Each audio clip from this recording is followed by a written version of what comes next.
Hello and welcome to Coffee with Carey. I'm glad that you could be here today and be a part of the conversation. If you're new, I'm Carey. I'm a matchmaker. I have something in my throat. Hold on one second. It's gone, I think. Thank you for waiting. I'm a matchmaker. I'm a dating coach, and I have this channel where we talk about dating and relationships. Couple different playlists I have here. One's called Date Night, which is most of the episodes fall into that category, but I know there's one off the top of my head without looking. I am 60 now, you know. Is called Swipe Life, and that's all about the dating apps. But I'm creating a new playlist today. The playlist is going to be called He Said, She Said. And today's episode number 1 of He Said, She Said, because he said, I've always enjoyed dating women my age or a little bit older. And she said, I really kind of want to date somebody who's a little bit younger than me because I really feel that I'm aging a little bit differently than most people, and I really want that energy of somebody who's a little younger than me, but that's the setup. Stick around, that's what's on the agenda. I set up the scenarios and I'm sharing this story because I've heard them more than once, and often they end up the same way with the same sort of outcome. And it's just kind of interesting to me how people sometimes think they know what they want, but it's not working out quite that way in the end. So let's start with our lady. This week it was a gal in her mid-50s, and she said, I'd really like somebody in their like 45 to 50 because, you know, everybody says I look really young for my age, like I'm still in my early 40s, and I just have a lot of energy. I like to do things. I take good care of myself, and I just don't want somebody who's aging in a different way and where I'd have to be taking care of them and they couldn't keep up with me or the things that I enjoy. So I think somebody who's 5-10 years younger than me might be a better fit. And I thought to myself, well, that's fine. There's plenty of men in their 50s and into their 60s who are aging the exact same way she is, are telling me the same thing. They need somebody who can keep up. But I have no problem if she wants to meet somebody who's a little bit younger, as long as they also want to meet her, because I'm trying to make mutual matches where both people are looking for somebody exactly like the person that I'm introducing them to. If one person likes one and the other person's like, not for me, that wasn't a very successful match, and that's going to mess with my great track record. So definitely not what I'm aiming for. Now on the flip side, let's talk about our fella. This guy this week said, you know, I really always feel I have a strong connection with women who are a little bit older. I like that they're so confident. They're more mature. Older women sometimes really know who they are and carry themselves in a different way. They don't play games in that same way that sometimes younger women do, and they're just more mature. And I've heard these things before, but you know what's happened a couple times? It's been blown, and I'll tell you why. And I tell you this just so you can be aware that whether you're a person in this scenario or a person who would be on the other side of this, when talking about age, there's a couple things that have gone wrong on numerous occasions in these two scenarios. Our gal in the story, who was in her mid-50s, met a guy who was about 47 years old. They had a lot in common as far as their values and as overlap in their interests.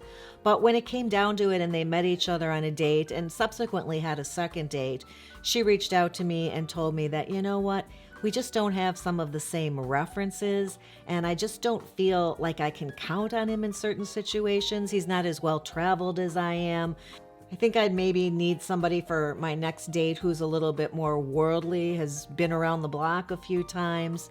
And you know, as far as keeping up with me, he actually isn't all that active. A lot of his hobbies are more sedentary than the things I'm into.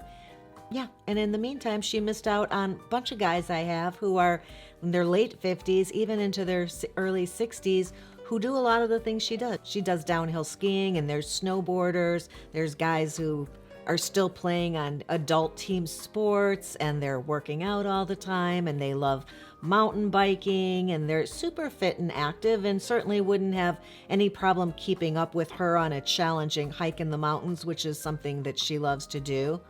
And on top of having those things in common, they'd have the same social references. They would have grown up in the same area to have experienced a lot of this journey at the same time, so that there's a point of connection there just based on that alone. So she missed out on some opportunities there based on a number. And that happens. And so that's why we're having this conversation. Now let's do the flip side with that fella. So that's what she said. That's what she got. That's how it ended up. He said that he wanted to be with somebody who was a little bit mature to avoid all the stuff that he saw as undesirable with women who were still figuring out who they are. But in reality, aren't we all still figuring out who we are on the whole journey and changing and adapting and hopefully growing and making adjustments as we learn more about ourselves? But I did that. I gave him a woman who was about 7 years older than he was, and she seems like a super confident gal. But you know what happened after they'd been dating for about 2 months? I don't know, something flipped for her. He told me that suddenly she was very jealous and she was not acting as confident as she had when they first met on their first date. That in fact, he felt she was sort of playing games, and it was reminding him of his college girlfriend in the way that he felt she might be manipulating him based on her lack of self-esteem or confidence in this relationship. He realized that just because she was older and she seemed like she had her stuff together and had that maturity, that it's about when you pair two people together. She could be the most confident person with self-esteem with somebody else, but in this combination with this man, and perhaps it was based on age, we can't say for sure. We didn't talk to her again to find out. But him telling me that she's playing games and that she's maybe insecure in this situation maybe was based on the fact that she's a little bit older and was trying to make up for something or became a little less secure because of his age.